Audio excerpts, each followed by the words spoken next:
Evangelho segundo Marcos, capítulo número 6. Vamos ler a partir do verso 30 até o verso 44.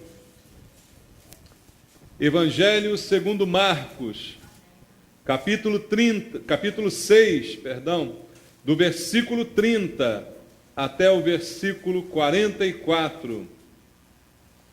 A palavra de Deus nos diz: voltaram os apóstolos à presença de Jesus e lhe relataram tudo quanto haviam feito e ensinado. E ele lhes disse: vinde, repousar um pouco à parte, num lugar deserto, porque eles não tinham tempo nem para comer, visto serem numerosos os que iam e vinham. Então foram sós no barco para um lugar solitário. Muitos, porém, os viram partir e, reconhecendo-os, correram para lá a pé de todas as cidades e chegaram antes deles. Ao desembarcar, viu Jesus uma grande multidão e compadeceu-se deles, porque eram como ovelhas que não têm pastor, e passou a ensinar-lhes muitas coisas. Em declinando a tarde, vieram os discípulos a Jesus e lhe disseram: é deserto este lugar e já avançada a hora. Despede-os para que, passando pelos campos ao redor e pelas aldeias, comprem para si o que comer.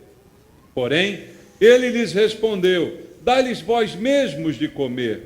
Disseram-lhe: iremos comprar 200 denários de pão para lhes dar de comer? E ele lhes disse: quantos pães tendes? E de ver. E sabendo eles, responderam: 5 pães e 2 peixes. Então Jesus lhes ordenou que todos se assentassem em grupos sobre a relva verde. E o fizeram, repartindo-se em grupos de 100 em 100 e de 50 em 50. Tomando ele os 5 pães e os 2 peixes, erguendo os olhos ao céu, os abençoou. E partindo os pães, deu-os aos discípulos para que os distribuíssem. E por todos repartiu também os 2 peixes. Todos comeram e se fartaram. E ainda recolheram 12 cestos cheios de pedaços de pão e de peixe. Os que comeram dos pães eram 5.000 homens. Amém.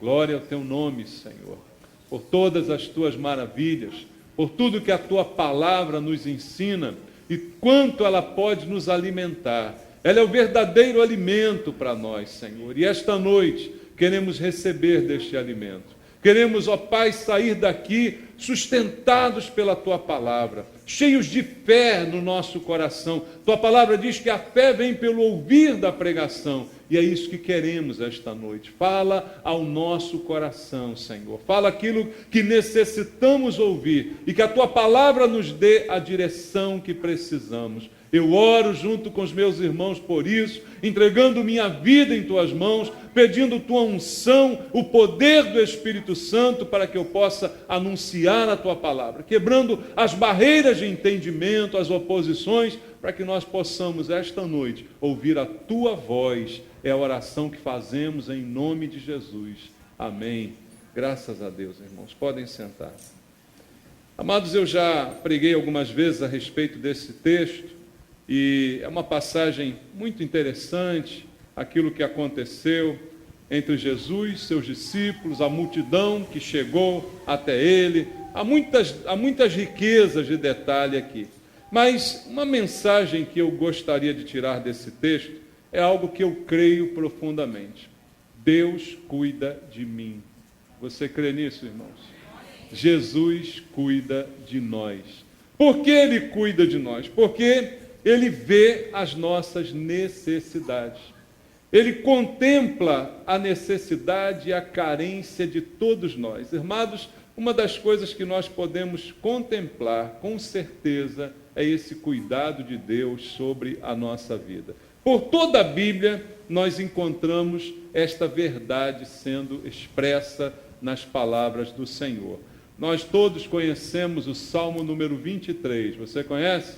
E que diz lá: o Senhor é o meu pastor, nada me faltará. E o Salmo continua mostrando todo o cuidado de Deus, com o sustento, quando a gente passa por um vale de dificuldades, né? todo o cuidado, a presença do Senhor, como pastor cuidando de nós como ovelhas. Este e tantos outros textos falam dessa verdade. Você conhece o Salmo 91? O que diz lá no Salmo 91? Que nós podemos ter segurança, não é? Que o Senhor nos dá segurança, que nós podemos nos refugiar no Senhor. Não é isso que está escrito na palavra de Deus, irmãos? Que Ele cuida, que Ele protege, que Ele guarda, que Ele percebe as nossas dificuldades, as carências, os medos, as aflições e vem colocando-se ao nosso lado, cuidando da nossa vida, provendo aquilo que nós não conseguimos fazer, não é? Esse é o Senhor, nosso Deus. Por que isso acontece? Porque somos filhos de Deus. A filiação nos foi concedida. No momento em que cremos em Jesus, a Bíblia diz lá em João 1,12, que recebemos o poder de nos tornar filhos de Deus. Antes nós não éramos filhos de Deus, éramos criaturas de Deus. Mas no momento que o recebemos, como diz lá em João 1,12, Ele nos deu o poder de nos tornar seus filhos. E ser filho de Deus, irmãos, é algo maravilhoso, é ou não é? Você saber que você tem Pai, que cuida de você, que prepara a tua vida nos mínimos detalhes. Isso é maravilhoso. E veja o que diz a palavra do Senhor sobre esta ideia de filiação. Romanos capítulo 8, vamos ler, versículo 17. A carta aos Romanos, no capítulo 8, é uma palavra maravilhosa. E no versículo 17, ela diz assim: ora, se somos filhos, somos também herdeiros, herdeiros de Deus e co-herdeiros com Cristo. Se com Ele sofremos, também com Ele seremos glorificados. Veja como Paulo fala dessa filiação. Nos tornamos filhos. Ora, o fato de ser filhos nos torna também herdeiros. E Cristo, unigênito de Deus, Filho de Deus como nós, então nos tornamos co-herdeiros juntamente com Ele. E ele fala, se sofremos, porque sofrimento faz parte da vida, dificuldade faz parte do dia a dia, do caminhar, faz parte, se sofremos também com Ele seremos glorificados. Veja como é o cuidado de Deus. Não é que você não vá passar por nenhuma dificuldade, mas na dificuldade o Senhor manifestará o seu cuidado sobre a sua vida, sobre a nossa vida. Essa é uma certeza que a gente pode ter. Leia comigo o Salmo 40, Salmo 40, versículo 17. Vamos ler na Bíblia, Salmo número 40, no versículo número 17. A palavra do Senhor diz: eu sou pobre e necessitado, porém o Senhor cuida de mim. Tu és o meu amparo e o meu libertador. Não te detenhas, ó Deus meu. Veja, o cuidado de Deus independe de você ser rico ou pobre. Entende, meu amado? A gente imagina que se Deus cuida de nós, nós temos que ser ricos. Se somos filhos de Deus, como dizem até alguns pregadores falsos, não é?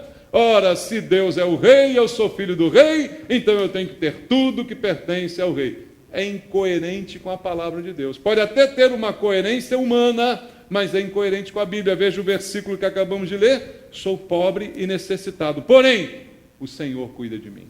Independe da minha circunstância material, financeira, independe do que eu tenho ou deixo de ter. O cuidado de Deus extrapola qualquer desses sentidos humanos, irmãos.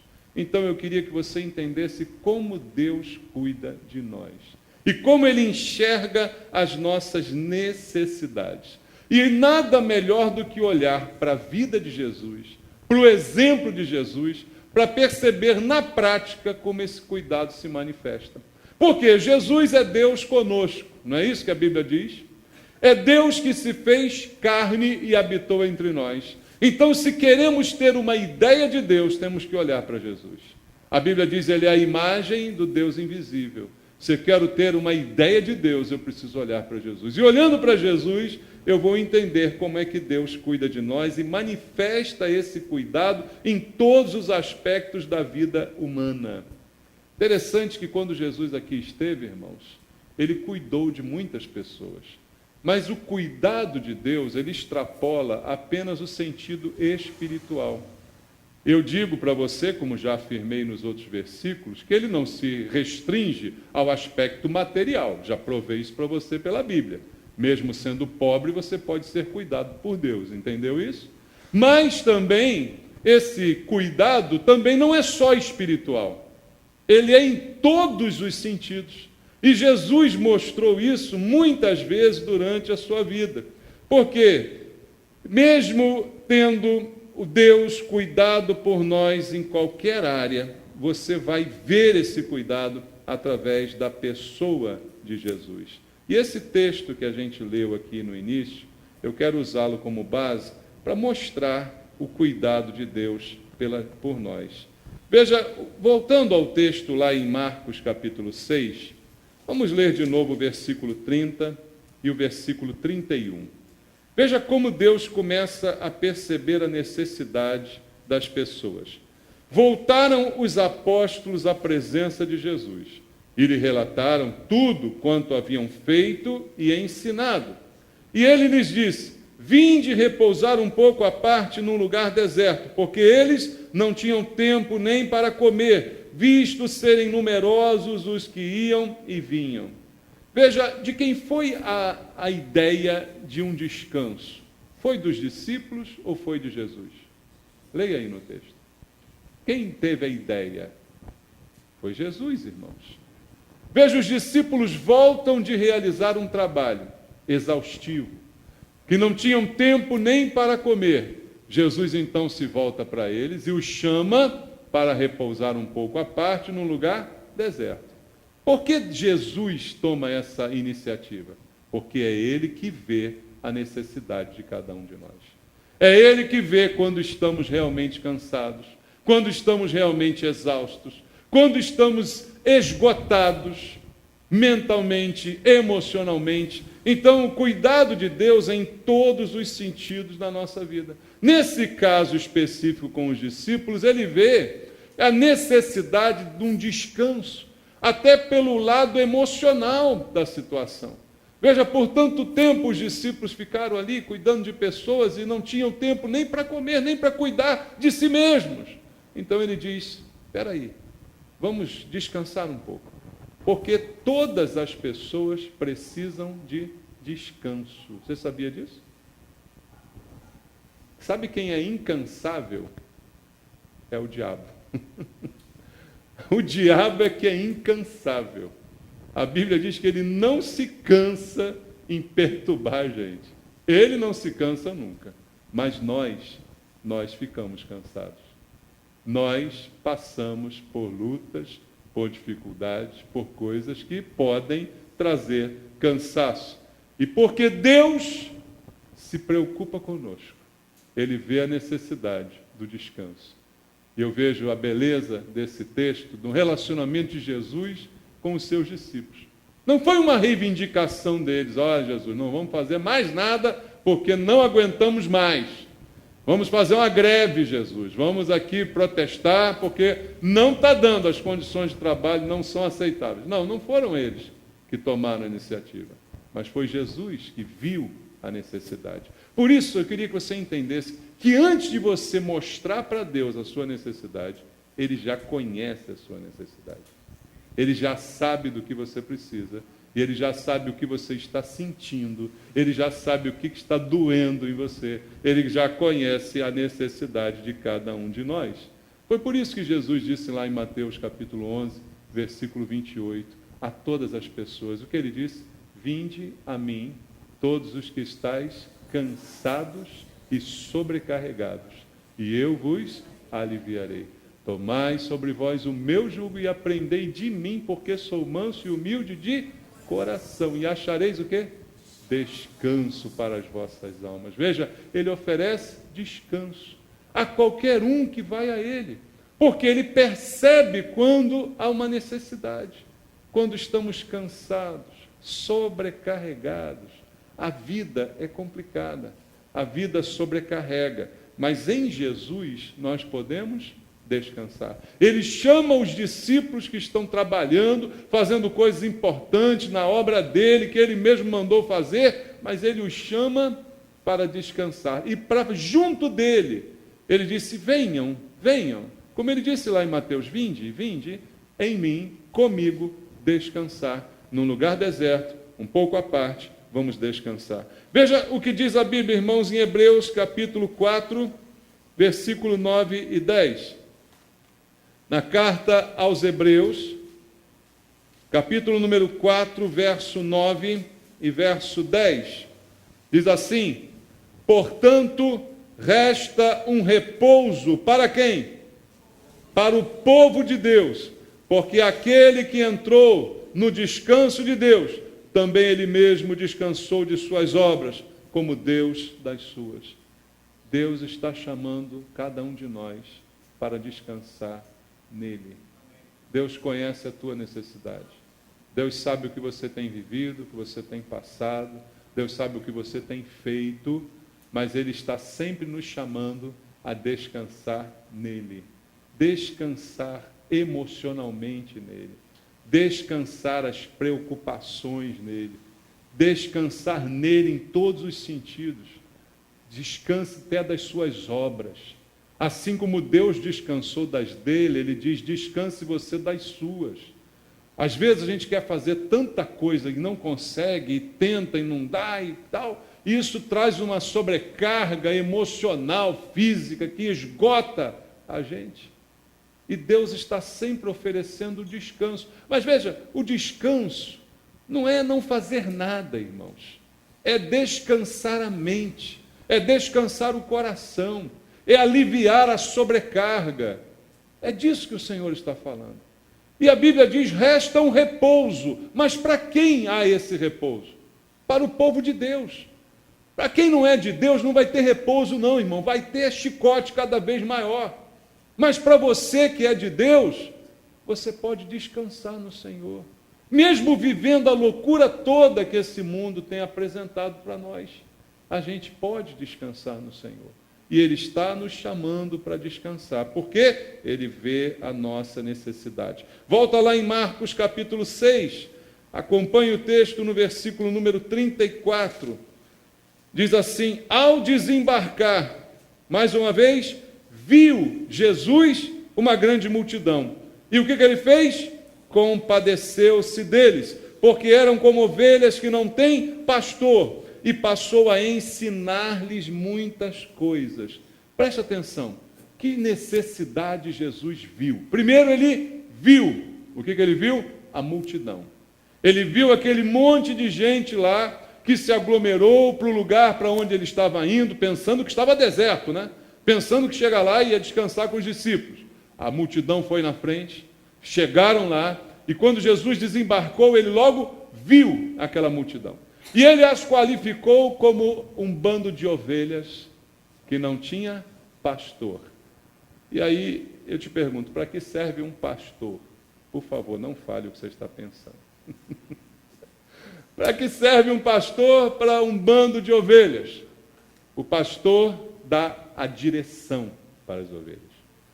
Um dos principais trabalhos do pastor é direcionar a ovelha. Veja, a ovelha não precisa do pastor para viver. Ela consegue viver, ela consegue comer, ela consegue fazer as necessidades dela. Tudo isso ela faz sozinha. Mas ela precisa do pastor para direcionar a sua caminhada. Por isso o pastor carrega o cajado. E quando a ovelha vai se escapando, ele vai lá, ela volta, vai lá, vai lá. Então, o principal trabalho do pastor é dar direção a ela.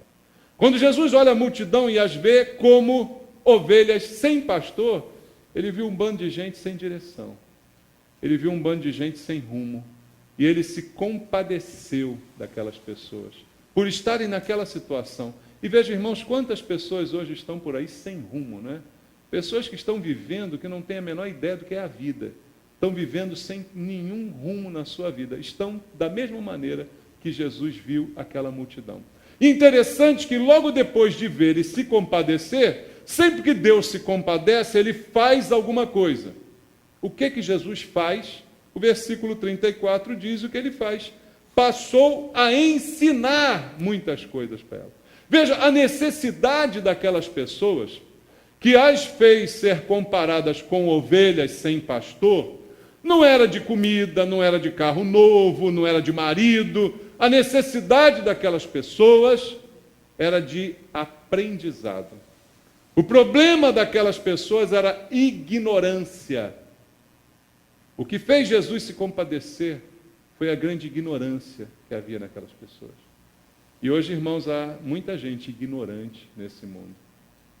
E Deus tem olhado também para essa necessidade. E Ele então passa a ensinar. Jesus hoje ainda está ensinando. Mas hoje a pior ignorância é aquela que não quer nem aprender. Havia uma diferença naquele momento, porque aquela multidão ignorante, como ovelhas sem pastor, sem saber para onde ir, sem rumo, se dispunha a ouvir Jesus. Hoje, a gente tem um monte de gente ignorante, que nem quer ouvir Jesus. Até na igreja tem gente assim. Até na igreja tem gente que prefere cantar do que ouvir pregação. Tem gente que prefere pregação curta, que é para não encher muito a paciência. Não é assim que funciona? Porque as pessoas não têm orientação, são ignorantes, mas não querem aprender, querem permanecer na ignorância. E o que Jesus faz por elas imediatamente para suprir aquela ignorância é ensinar. O versículo 34, então, diz que Jesus passa a ensinar, passa a mostrar para elas muitas coisas. Veja, foram muitos ensinamentos.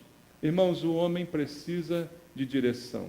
Nós precisamos de direção. E o que nos dá direção não é bússola nem é GPS. O que nos dá direção é a palavra de Deus. É a lâmpada para os nossos pés, é a luz para o nosso caminho. E é nisso que nós temos que dar valor, ouvir, aprender com atenção para saber por onde andar, para saber o caminho que vamos tomar, para não andar também por aí como ovelha sem pastor, desgarrada, barrando para um lado para o outro, se batendo, caindo em buraco. Temos que ter a palavra de Deus para nos orientar. E Deus sabe da nossa necessidade. E Ele supre a nossa necessidade. Então eu preciso de alguém que dê direção à minha vida. E esse alguém é Deus, é o bom pastor. Veja só o que disse Jesus em João capítulo 10, versículo 14 e versículo 15. Evangelho de João, capítulo número 10, verso 14 e 15, ele diz assim: eu sou o bom pastor, conheço as minhas ovelhas. Mas olha o problema, elas me conhecem a mim. É uma via de mão dupla. Assim como o Pai me conhece a mim, e eu conheço o Pai, e dou a minha vida pelas ovelhas. As ovelhas, Jesus conhece. Mas a ovelha também conhece Jesus. Há uma reciprocidade nesse relacionamento. Então a ovelha verdadeira, ela sabe que precisa de rumo. Ela sabe que não sabe fazer nada sozinha. Ela sabe que precisa de direção e ela conhece a voz do bom pastor. Ela conhece Jesus que cuida dela e que dá a direção. E ela sabe qual a palavra que vem de Deus e qual que não vem. Então, nós precisamos de direção.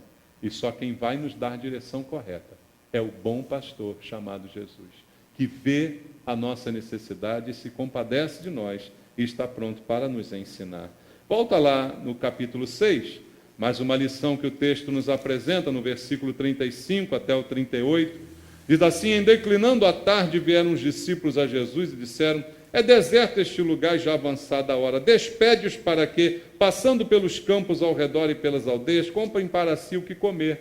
Porém, ele lhes respondeu: dá-lhes vós mesmos de comer. Disseram-lhe: iremos comprar 200 denários de pão para lhes dar de comer? E ele lhes disse: quantos pães tendes? E de ver. E sabendo, eles responderam: 5 pães e 2 peixes. Qual foi a necessidade que Jesus viu agora naquela multidão? A necessidade de comer, papar. Todo mundo tem essa necessidade? Uns mais do que os outros, né? Mas, no geral, todos nós temos esta necessidade. Eu não vou falar apenas de comida, porque é certo que essa é uma necessidade suprida por Deus. Você crê nisso? O justo não mendiga o pão, ele trabalha e ganha o pão. O pão nosso de cada dia, ensinou Jesus, nos dá hoje. O Senhor nos dá o pão de cada dia. Então essa é uma necessidade que eu sei que não há dúvida nenhuma que Deus supre. Mas quando Jesus vê a necessidade daquela multidão em se alimentar, ele está olhando o lado material da coisa. Veja, ele já ensinou a multidão. E a Bíblia diz que ele ensinou muitas coisas. Eu não sei quanto tempo durou a pregação de Jesus. Certamente não foi pouco tempo. Entende isso? Porque a Bíblia diz que ele ensinou muitas coisas, porque ele ficou compadecido de ver a ignorância daquelas pessoas e começou a ensinar, pregar, falar, ensinar muitas e muitas coisas. Mas depois de ensinar, ele vê a necessidade material. Alguém diria, espiritualmente elas estão supridas, concorda? Porque já receberam o ensino direto de Jesus, o que mais a gente quer? Né? Se Jesus já falou com a gente, já nos ensinou, mas Jesus sabe que gente tem fome. Tem ou não tem? Tem gente aqui? Está com fome? Não, né? Você aguenta até acabar o culto? Tem cantina depois. Mas gente tem fome, gente tem sede, gente tem necessidades materiais, não é? E aí pensa comigo, por mais gostosa que estivesse aquela reunião com Jesus, você imaginou você no lugar daquela multidão? Sendo ensinado por Jesus? Você lá sentadinho, Jesus falando, como eu estou aqui falando, você dormindo aí na cadeira. Eu já vi alguns irmãos assim. Né? Mas lá com Jesus você não estaria dormindo, você estaria gostando daquilo. Pensa bem, que coisa boa, né? A pregação de Jesus. Existe melhor pregador que Jesus, irmãos? Não existe. E aquelas pessoas tiveram o privilégio de ouvir aquela bênção saindo da boca de Jesus, tanto ensinamento, né? Mas, apesar de tudo isso, gente não vive só de palavra, irmão. É preciso comer também, né? Saco vazio não para em pé. É bem verdade que Jesus mesmo falou, nem só de pão viverá o homem, mas de toda a palavra que procede da boca de Deus. Ok? É verdade, Jesus disse isso. Mas Jesus também sabia que comer fazia parte da necessidade de cada uma daquelas pessoas. Não bastava dar apenas a palavra. Elas precisavam também receber o pão. Então veja como Deus vê as necessidades em todos os sentidos. E uma coisa interessante em Deus é que Deus não espiritualiza necessidades materiais. Já viu como a gente às vezes espiritualiza necessidades materiais? Deus não faz isso. Abra em João capítulo 6. João capítulo 6, verso 35. João 6, 35. Diz assim, declarou-lhes, pois, Jesus, eu sou o pão da vida. O que vem a mim jamais terá fome, e o que crê em mim jamais terá sede. Essa palavra é bonita? É bonita. Mas se Jesus tivesse dado só esta palavra, seria suficiente? Ah, então tá bom, Jesus. Estou aqui morrendo de fome, você está me dizendo que se eu for a você, eu não vou ter mais fome. Ah, que é isso, Jesus? Olha para o contexto dessa palavra que a gente leu em João capítulo 6. Jesus disse isso que nós lemos aqui, antes ou depois de multiplicar os pães? Depois de multiplicar os pães. Se você ler o contexto, você verá que a frase dita por Jesus foi depois de ter alimentado a multidão. Seria muito fácil ver um monte de gente com fome e dizer assim, olha, é só pensar em mim que a fome passa. Você acha que essa conversa cola? Não, pense em Jesus que a fome passa. Não, não cola. Jesus disse isso aqui, agora falando do espiritual, eu sou o pão da vida, quem vem a mim jamais terá fome, quem crê em mim jamais terá sede, mas ele falou isso a pessoas que já estavam alimentadas, que ele mesmo tinha alimentado. Aí era mais fácil elas entenderem que ele estava falando de coisas espirituais. Mas não adianta a gente falar de coisas espirituais diante de necessidades reais materiais, entende? Não dá para espiritualizar necessidades materiais, e Deus não faz isso. Deus atua e depois fala do que é espiritual. Veja como a gente percebe o agir de Deus olhando para a palavra de Deus e vendo o que Jesus fazia, irmãos. Então, depois de alimentar a multidão, em João 6 também é narrado um episódio destes, aí Jesus diz, todo mundo está de barriga cheia, ele fala, agora eu quero dizer uma coisa para vocês. Se vocês vierem a mim, nunca mais vocês terão fome, porque agora eu estou falando da fome espiritual. Vocês já estão de barriguinha cheia, essa fome vocês conhecem bem. Mas a outra fome, que mesmo quando você está de barriga cheia não passa, a fome espiritual, essa só quem pode proporcionar sou eu. Então ele vai falar do espiritual, depois de ter atendido a necessidade material. E agora, irmãos, Jesus está, depois de ter falado tanto para as pessoas espiritualmente, ensinado, ele está dizendo, não posso despedi-las com fome. Alguma coisa precisa ser feita. Ele vê a necessidade daquelas pessoas. Veja outra coisa que esse texto me ensina, volta lá em Marcos 6, vamos ler versículo 39 e 40. Diz assim, então Jesus lhes ordenou que todos fizessem o que, irmãos? Hein?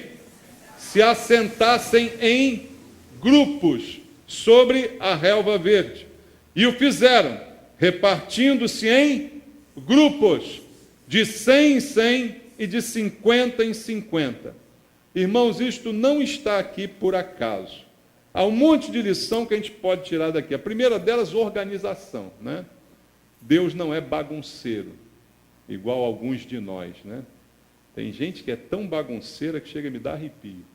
Deus é organizado.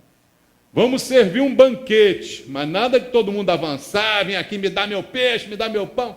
Senta aí quietinho, no grupinho de 50, no grupinho de 100, bagunça não. Concorda? Tem uma lição aí. Mas há mais nessa lição do que apenas organização. Por que ele coloca as pessoas em grupo? Já era um grupo de 5 mil. Já é um grupo? 5 mil, só um grupo. Não, mas 5 mil é muito, né? Então vamos melhorar esse grupo? Vamos tornar esse grupo um pouquinho mais íntimo, 50, 100, vamos agrupar dessa forma melhor. O que Jesus está vendo ao fazer isso, ao ordenar essa organização? Ele está vendo uma necessidade também. Não sei se você percebe junto comigo. A necessidade de companhia. Todo ser humano tem a necessidade de ter companhia. Como dizia o poeta, é impossível ser feliz sozinho. Já ouviu isso? É impossível ser feliz sozinho. Da onde o poeta tirou isso? Da Bíblia. Deus diz lá em Gênesis, não é bom que o homem viva só, não é bom que o homem esteja só. Então, ser humano não foi feito para viver sozinho. Nós temos uma necessidade de companhia. Veja, se eu der a você todo o dinheiro do mundo, mas deixar você sozinho, você vai dizer, não tem graça ter esse dinheiro todo. O que adianta ter isso tudo se eu não tenho com quem gastar? Se eu não tenho com quem compartilhar? Se eu não tenho com quem dividir? No fundo, você vai perceber que isso é verdade. Pode ser que o egoísmo te leve a uma busca de ter, de ajuntar, mas quando você se vê sozinho, você vai ver que não valeu a pena ter tudo e juntar tudo que você teve, porque você não tem com quem compartilhar. O ser humano precisa de companhia. E quando Jesus agrupa as pessoas, grupos, ele está suprindo a necessidade não só de comer, mas como de ter companhia, de tornar o grupo mais íntimo, tornar o grupo um pouco mais próximo, sentar aquele grupo agrupado desta maneira, 50, 100, ali agrupando as pessoas, preenchendo essa necessidade de companhia. Veja como eu disse a você em Gênesis 2,18, não é bom que o homem viva só, e Deus então fez a mulher. Para o homem e para a mulher, Deus proveu o casamento como a solução para a companhia. E para a humanidade, Deus fez o quê? Deus fez a igreja. A igreja é a solução para a companhia de quem é solteiro, de quem não tem homem, de quem não tem mulher. Mas você tem irmãos. Porque Jesus nos agrupou como igreja. Igreja também tem a função de nos livrar da solidão, porque há alguém com quem compartilhar. Não é bom estar só, mas se você está na igreja, você nunca está só. Jesus disse: onde 2 ou 3 estiverem reunidos em meu nome, eu estarei ali no meio deles. Então a igreja é a provisão de Deus para a necessidade de companhia que o homem tem. Independente de ser ou não casado, mas você tem a igreja.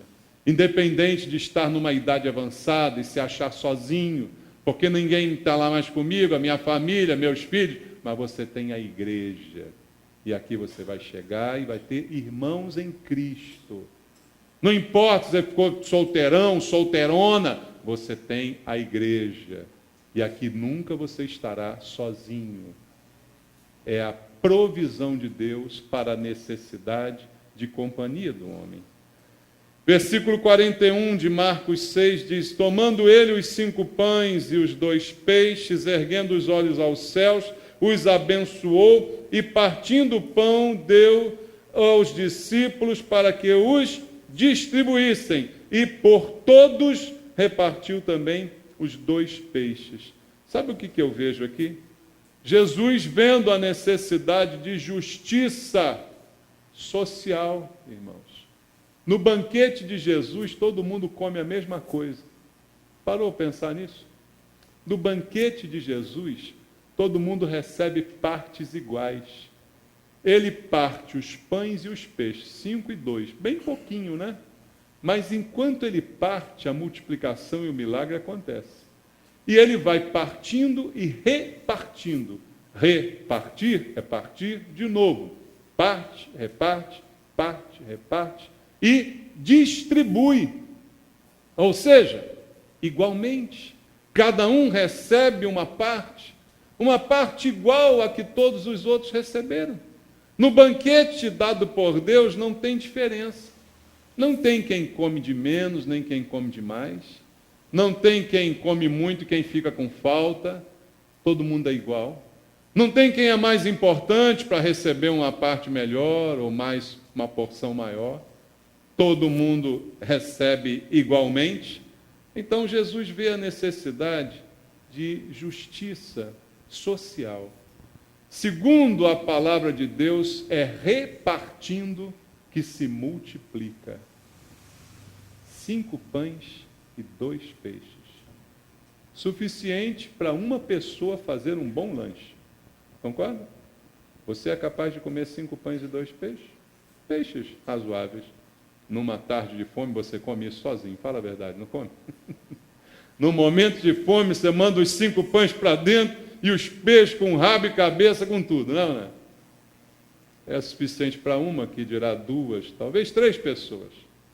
Mas, se 3 pessoas comessem os 5 pães e os 2 peixes, não haveria milagre, né? Comeram o que dava para elas realmente comerem. Mas, no reino de Deus, quando se reparte, se multiplica. Quando se divide, se multiplica. Percebe o princípio que Deus está nos ensinando? Quanto mais eu tento acumular, mais eu perco. Mas quanto mais eu reparto, mais eu multiplico, mais eu ganho. Esse é o princípio de Deus que é mostrado em todas as áreas da nossa vida. Quanto mais generoso você for em compartilhar, em dividir, mais haverá multiplicação. Dai e dar-se-vos-á. Boa medida, recalcada, sacudida, transbordante, generosa será dada. É o princípio. Você reparte, você divide e Deus multiplica. Se o dono dos 5 pães e 2 peixes não dispusesse o seu recurso, não haveria milagre. Mas como alguém decidiu dar, decidiu dividir, decidiu repartir, aconteceu a multiplicação.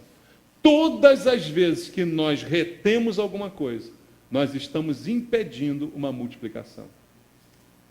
O dono dos peixes podia dizer: espera aí, esse troço é meu. Me deu um trabalho danado trazer esse peixe até aqui. Eu trouxe porque eu fui precavido. Pensa bem, a gente não pensaria assim? Eu trouxe porque eu fui precavido. Agora os outros, ninguém é precavido, está vendo? Ninguém fez por onde. São irresponsáveis, agora que fica com fome. Podia ou não podia dizer isso, o garoto lá? Podia. Por que ele tinha os pães e peixes? Porque ele foi precavido e trouxe. Mas ele não quis saber disso. Ele deu. E porque ele deu, Deus multiplicou. Porque ele dividiu, Deus multiplicou. Entende esse princípio? Deus vê a necessidade de justiça. Mas a justiça, quem faz, somos nós. Sabia disso? Mateus 5,6, Jesus disse, bem-aventurados os que têm fome e sede de justiça, porque serão fartos. A fartura vem da vontade de ver a justiça acontecer.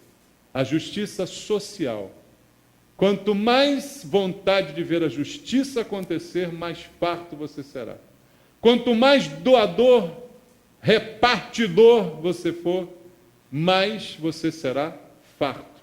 Quanto mais você der, mais você receberá.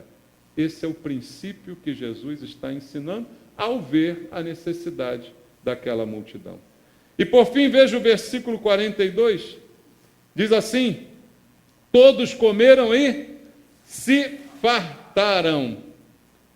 Veja, o que Jesus faz não é apenas um milagre de fazer com que 5 pães e 2 peixes alimentem 5.000 pessoas. Isso já estaria maravilhoso, né? Acima das expectativas. Mas não, ele faz mais. Ele faz todo mundo comer, todo mundo ficar de barriga cheia, todo mundo teve que tomar sal de fruta depois disso, porque comeram e não acabava de comer. E no final, o texto ainda diz que recolheram 12 cestos cheios de pães e peixes. Então não é só dar para todo mundo, é dar e sobejar, é multiplicar de uma maneira abundante e tremenda, fazendo com que todos ficassem fartos, extremamente satisfeitos. Ninguém num banquete de Jesus reclamaria, eu não comi direito. Já viu quando a gente às vezes vai numa festa? Já foi numa festa? Ou você dá a festa, o pior é isso, você dá a festa. Paga a festa para todo mundo, ninguém pagou 1 centavo. E ainda saem da tua festa reclamando, já viu isso? Eu não comi isso, eu não comi aquilo. Vai trabalhar, pô, não enche a paciência. Não é? Não acontece isso? Você dá a festa e o camarada ainda reclama que não comeu isso, não comeu aquilo. No banquete de Jesus, ninguém reclama, irmão. Porque come até não poder mais. Até se fartar. Mas sabe o que é isso? Jesus vê a necessidade que nós temos de estar satisfeitos. Todo ser humano precisa de satisfação. O problema é o nível de satisfação que é diferente. Há pessoas que com um pouquinho ficam satisfeitas. Há outras que por mais que recebam, nunca estão satisfeitas. Mas essas são muito infelizes, sabe? Quando você se satisfaz, você é uma pessoa feliz. Tanto que nós dizemos assim, olha só, aquela pessoa está satisfeita. Você imagina a pessoa como? Chorando? Não, uma pessoa satisfeita, você imagina ela rindo, feliz, alegre. Por quê? Porque ela está satisfeita. Todas as necessidades dela foram supridas. Ela está feliz da vida, está satisfeita. Jesus, ele não quer apenas que a gente tenha suprimento. Ele quer que a gente tenha satisfação. O problema é que a gente precisa ajustar a nossa satisfação, irmãos. João 10,10, Jesus disse que ele veio para nos dar vida e vida em abundância. Mais uma vez eu digo, isso não é dinheiro, mas é vida abundante. É vida intensa, satisfeita, é felicidade, alegria, satisfação. Não é apenas uma vidinha. Ah, Jesus me deu uma vidinha. Como é que você está? Ah, estou bem, com Cristo no barco, né? Caramba! Se é isso que é ter Jesus, eu estou fora. Ana, você pergunta para como é que você está? Até vai se indo, com Cristo no barco. Parece que está arrastando o barco, né? Caramba! Não, é abundante, é alegria, satisfação, é plenitude o que veio trazer Jesus. O problema sou eu, o problema é você, meu amado, que não aprende a ficar satisfeito. O apóstolo Paulo diz lá em Filipenses 4, aprendi a viver contente em toda e qualquer situação. O contentamento é muito variável porque o problema está nas pessoas, não está em Deus. Tem gente que não se contenta com nada. Tem filho da gente aqui na igreja que não se contenta com nada. Será que é o teu? Será que é o meu? Acontece. Você dá, já experimentou isso? Dá um presente, ele brinca 2 minutos, quero outro. Né? Dá uma coisinha para ele, ele brinca 3 minutos, quero outra. Aí quando você não dá, o que ele faz? Chora, esperneia, se joga no chão. Por isso que você é uma banana e não dá nem umas bolachas, né? Mas normalmente é isso que faz o filho da gente, né? Porque não fica satisfeito com nada. E aí cresce um adulto que está aí reclamando de tudo da vida. Porque quando a vida não lhe dá alguma coisa, sofre, chora, esperneia, porque foi só isso que ele aprendeu a fazer a vida inteira e viu que contigo dava certo. Só que com Deus não dá certo. Quem chora e quem esperneia com Deus não ganha nada a não ser bolacha, a não ser chicote. Mas quem aprende a ficar satisfeito, Deus é generoso para te dar em abundância, para te dar em plenitude a vida que ninguém mais pode te dar, a vida em abundância, em satisfação, a ponto de você se dar plenamente por satisfeito.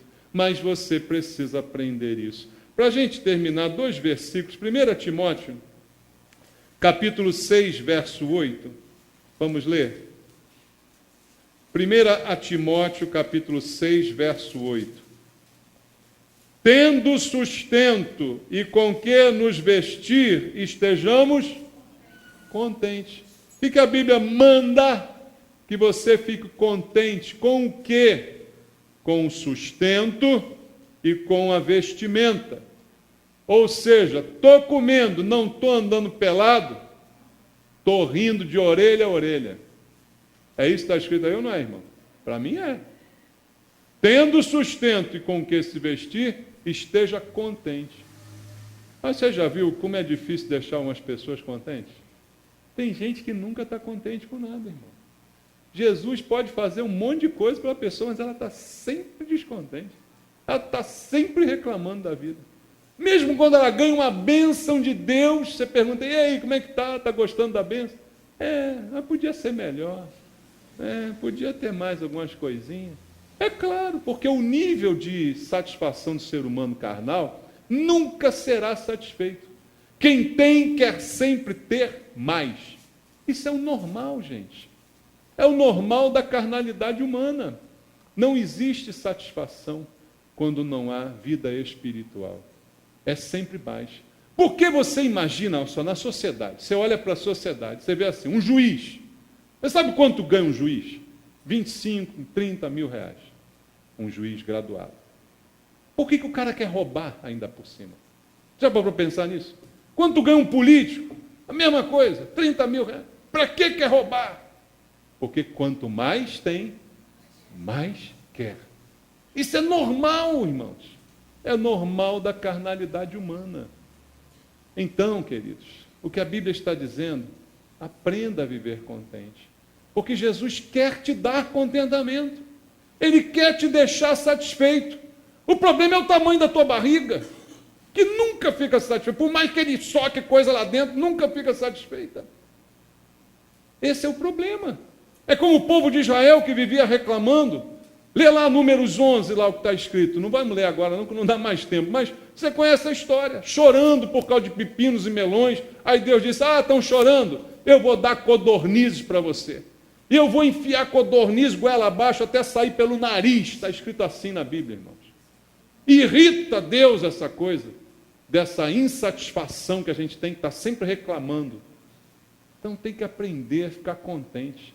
E quando você aprende o segredo do contentamento, você fica cada vez mais contente. Porque aí Deus continua abençoando, abençoando, porque Ele não abençoa o insatisfeito. Ele só abençoa o satisfeito.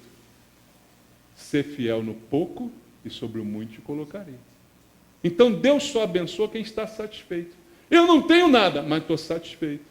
Eu sou pobre e necessitado, como a gente leu no Salmo, mas o Senhor cuida de mim. Estou satisfeito. Aí Deus vai e abençoa mais. Aí você continua satisfeito e Ele abençoa mais.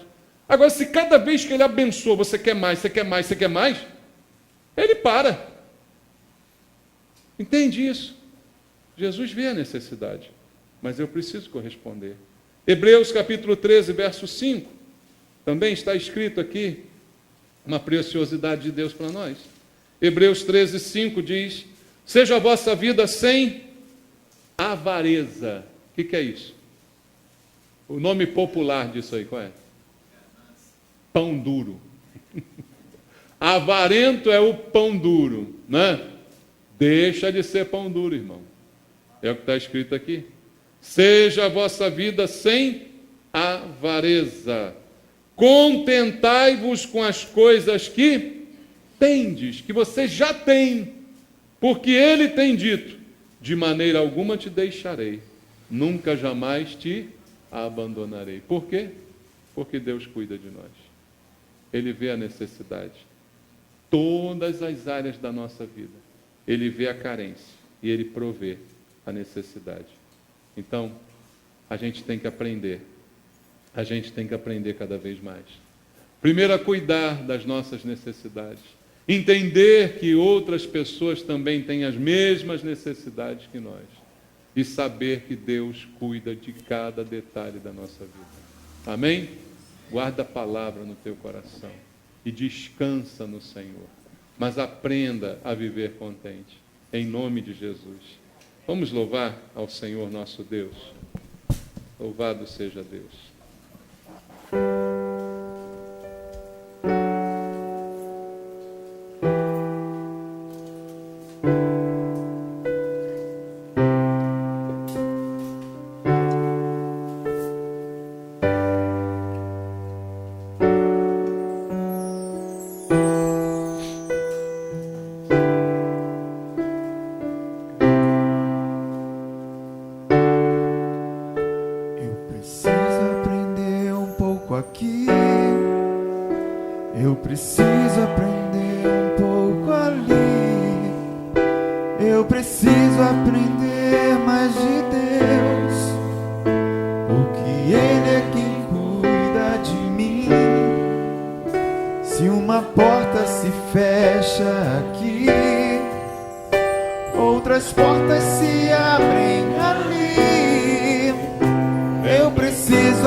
Você crê nesse cuidado de Deus? Se você está precisando de uma ajuda de Deus essa noite, eu queria convidar você a sair do seu lugar, vir aqui. Eu queria orar por você. Eu queria pedir esse cuidado de Deus. Eu sei que Ele já cuida, mas talvez você precise nessa hora se conscientizar desse cuidado e ter essa certeza no teu coração de que não importa a luta, o problema, a dificuldade, Deus cuida de nós. Apenas entregue a sua vida ao Senhor. Apenas se coloque à disposição dele. Faça parte dos planos dele para você. E eles se cumprirão. E o Senhor abençoará como só ele pode fazer. Mas que você acredite que ele cuida de você. E todas as suas necessidades são contempladas por Deus. Desde as espirituais até as materiais, as emocionais, todas elas, todas as áreas da sua vida são contempladas pelo Senhor. Que você descanse no Senhor, que você entregue a Ele a tua vida, o teu coração, a tua fé, o teu caminhar, que você viva na dependência do Senhor. E Ele certamente cuidará de você, colocará as suas mãos sobre a tua vida e te abençoará tremendamente, porque o nosso Deus é Deus de provisão, de bênção, mas Ele espera encontrar em você um coração grato, um coração que está satisfeito, independente do que tem. Você confia e espera no Senhor, e certamente Ele te abençoará. Pai, em nome de Jesus, toca nos teus filhos aqui, Senhor. Toca nos teus filhos essa noite, trazendo a provisão, a bênção, a direção, aquilo que falta, suprindo a necessidade espiritual, a necessidade emocional, a necessidade material, Pai. Todas elas serão supridas no Senhor. Que nós possamos saber e conhecer e crer nisso, e que esta fé traga paz ao coração dos meus irmãos aqui. Abençoa teus filhos com paz, Senhor. Toca neles, meu Deus, em nome de Jesus. Muda as circunstâncias, em nome de Jesus. Que Deus abençoe você, em nome de Jesus. Que Deus supra as tuas necessidades e te dê a paz, em nome de Jesus. Vamos louvar de novo. Obrigado, Senhor. Preciso aprender um pouco aqui. Aprenda com Deus. Preciso aprender um pouco ali. Eu preciso aprender mais de Deus. Ele é quem cuida de mim. Se uma porta se fecha aqui, outras portas se abrem ali. Eu preciso aprender mais de Deus, porque Ele é quem cuida de mim. Deus cuida de mim. Deus cuida de mim. Cuida de mim. A sombra das suas asas, Deus cuida de mim. Eu amo a sua casa e não ando sozinho, não estou sozinho, pois sei, Deus cuida de mim. Deus cuida de mim. A sombra das suas asas, Deus cuida de mim. Eu amo a sua casa e não ando sozinho, não estou sozinho, pois sei, Deus cuida de mim.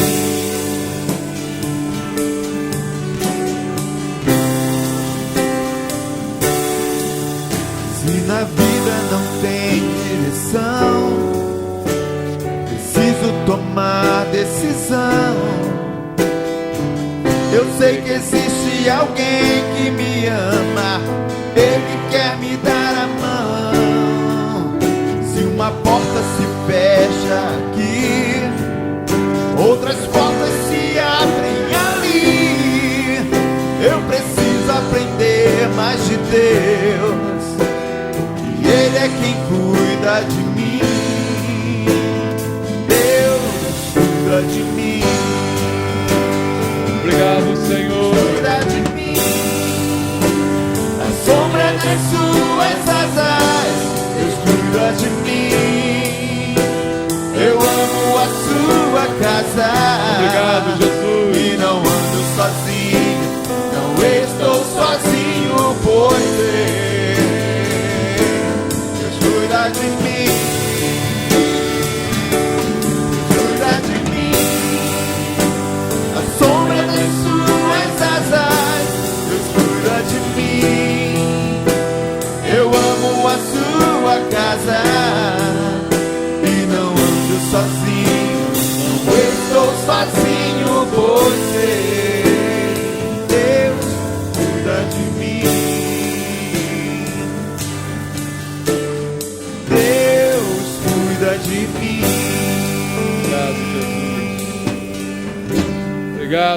Senhor. Glória ao teu nome, Pai. Te louvo, a Deus.